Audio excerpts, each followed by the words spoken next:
to Eternal Manna, the daily devotional broadcast of Grace Gospel Church. We are in a new week of looking into Philippians chapter 1. And we are looking today at verse 17. Philippians chapter 1 and verse 17. The former preach Christ out of selfish ambition, not sincerely, supposing that they can stir up trouble for me while I am in chains. So these are Paul's detractors. The Apostle Paul faithfully preached the gospel while he was incarcerated. And that news reached the ears of the church at Rome, and they got fired up. And they who had been very silent, fearful, discouraged, demoralized, now began to fearlessly proclaim the gospel. They took to the streets of Rome and they were sharing the good news of Christ. But sadly, they fell under two groups. The one group that preached Christ out of impure motives.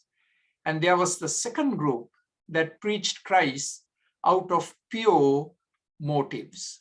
And so Paul says in verse 17 that the detractors, they were envious of the Apostle Paul, they were contentious, and here he adds a new component, selfish ambition. Selfish ambition means they wanted to promote their personal prestige, to make a name for themselves by running Paul down.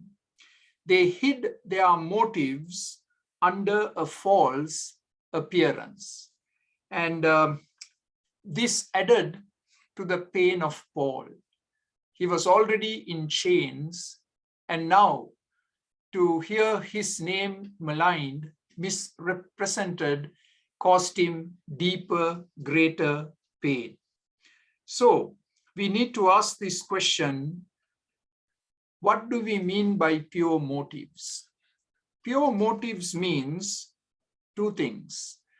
That I have a clean, clear conscience before God. And also pure motives means I am in right relationship with God and I'm in right relationship with people. So constantly we need to put a check on our motives. Now here are 6 questions that you and I can ask with regard to our motives. Number 1, why do you do what you do in ministry? That's a very good question. Secondly, am I constantly comparing myself with others in ministry?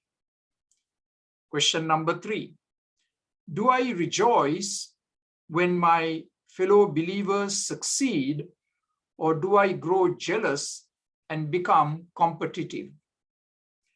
Question number 4, do I resent when others in ministry are praised?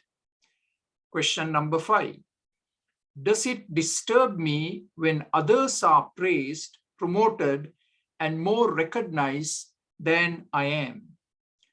Question number 6, what is my response to those who try to tear me down in order to build themselves up?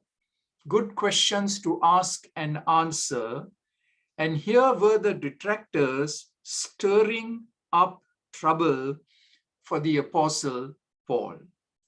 I've always found in my own personal experience, when others are successful, when others are having a fruitful, effective ministry, I always thank God for them. I pray and say, Lord, thank you for brother so-and-so, for sister so-and-so, whom you are using mightily in your service.